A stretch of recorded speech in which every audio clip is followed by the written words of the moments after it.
जैसे मेरी शादी अपनी महबूबा से हुई तो वो मेरे घर में आ गई, लेकिन इसके साथ साथ वो अपनी बहन को भी फ्री में ही मेरे घर ले आई थी।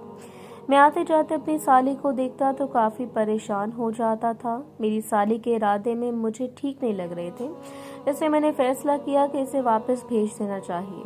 पर एक दिन अचानक जैसे ही मैं अपने भाई के रूम में गया तो साली को वहां देखकर मेरे तो होश उड़ गए, क्योंकि वो दोनों इस हालत।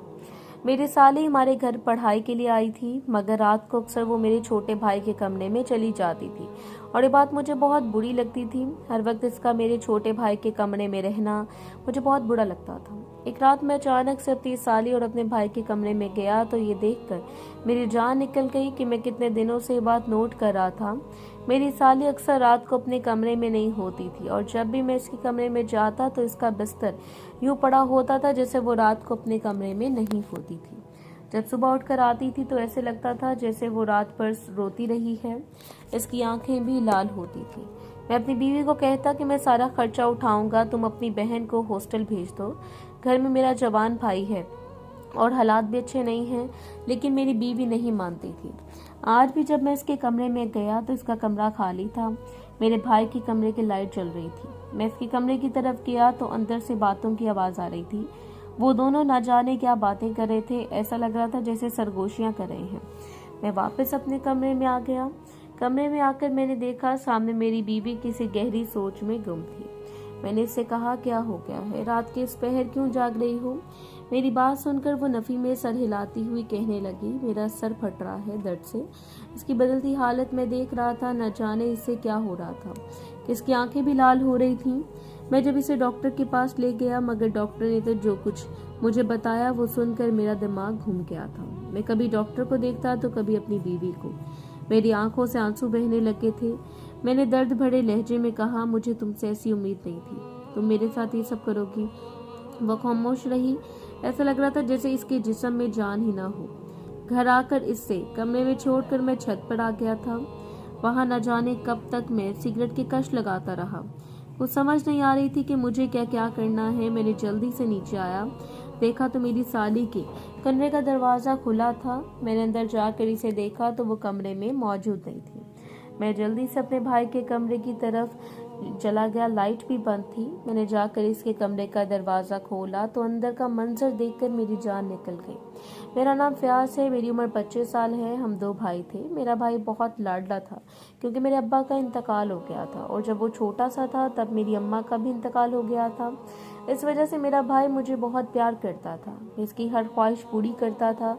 घर का फर्द था जिस पर सारी जिम्मेदारी आ गई थी, जिसे सबको संभालना था। मैं अपने छोटे भाई की हर ज़रूरत पूरी करता था, इसकी हर ख्वाहिश पूरी करता था और ये चाहता था कि वो अच्छा पढ़े। समय अपनी तालीम भी कर रहा था। मैंने सब कुछ बहुत अच्छा मैनेज किया हुआ था और मैंने अपनी कंपनी खोली थी। मेरी कंपनी काफ़ी जल्दी तरक्की करने लगी थी। मुझे इस बात का काफ़ी गम था क्योंकि मेरे हालात बहुत जल्दी बदल गए थे। मेरी अम्मा अब्बा जैसे दुनिया से गए।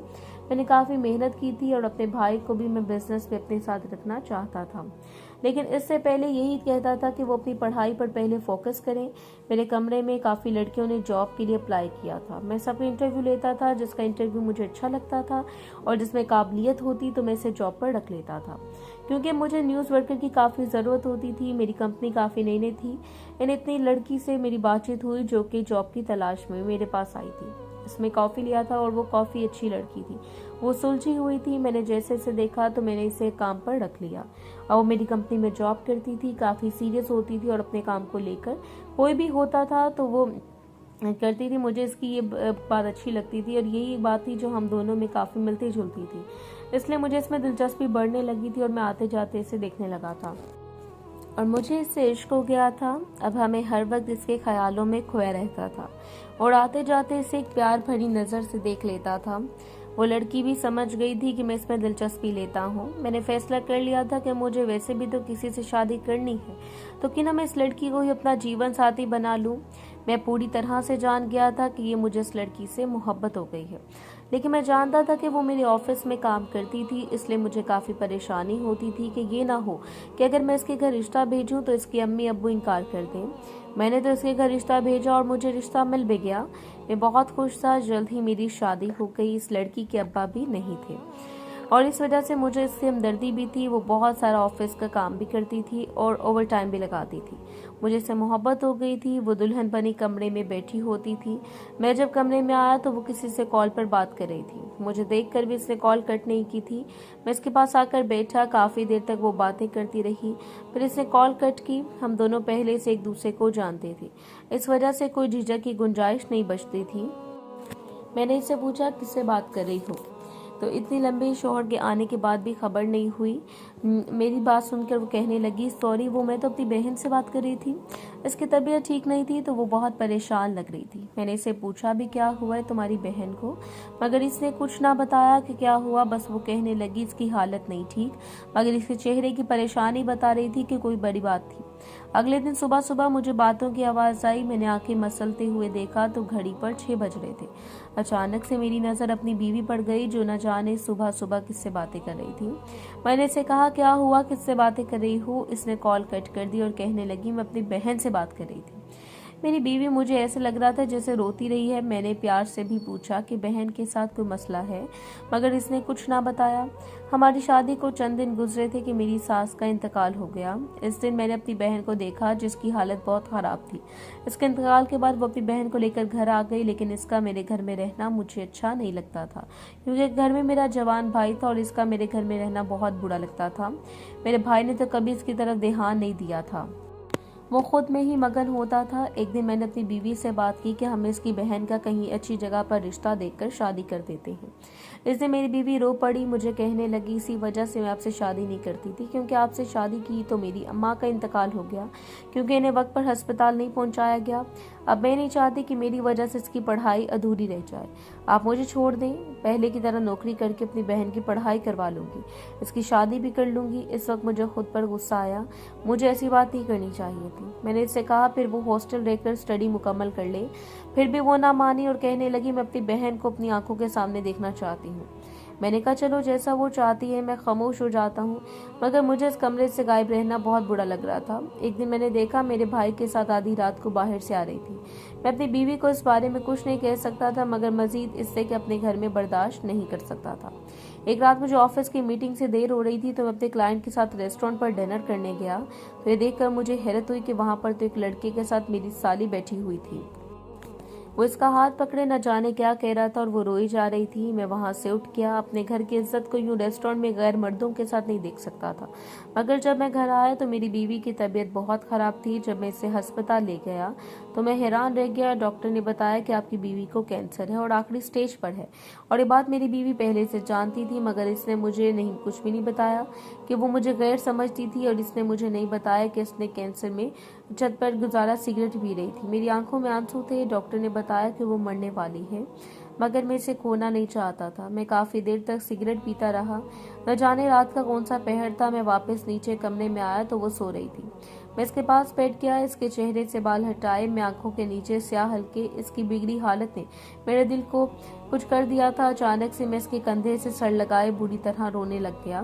मेरा जब जवाब दे गया। हिचकियां आ रही थी, मैं सिसक रहा था। अचानक से वो कहने लगी, क्या हो गया है? मैंने सर उठाया तो इसकी आंखें भीग चुकी थी। मैं इसकी आंखों साफ किए, नफी में सर हिलाने लग गया।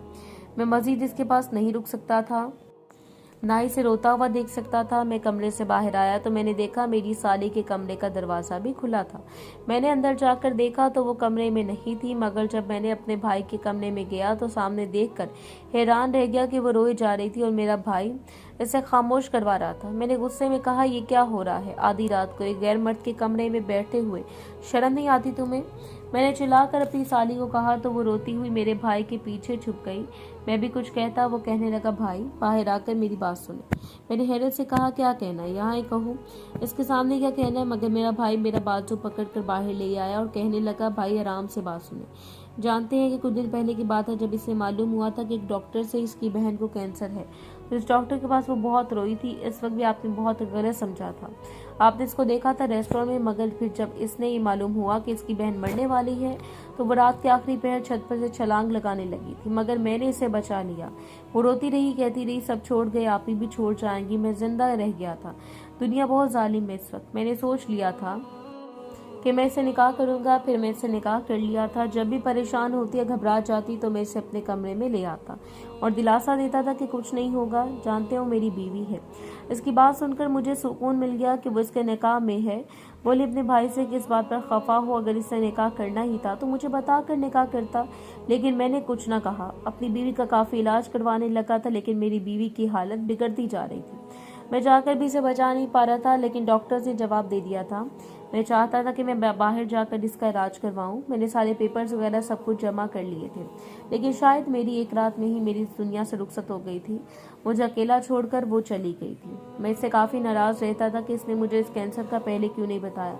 अगर मुझे पहले बता देती तो आज वो मेरे साथ होती। मेरे छोटे भाई और मेरी साली ने मुझे बहुत तसल्ली दी। इस वजह से मुझे तो कुछ हौसला बाकी था। मैंने अपने पेपर्स का काम करवाना शुरू कर दिया। मेरा नाम आ गया था, मेरा वीज़ा लग चुका था। मैंने जल्दी से अपनी टिकट्स बुक करवाई। पाकिस्तान में मेरे बहुत कुछ झेलना था, अब मैं इस मुल्क को रहना ही नहीं चाहता था। मैंने इरादा कर लिया था कि मैं बाहर जाकर अपनी नई ज़िंदगी गुजारूंगा। मैं कनाडा चला गया।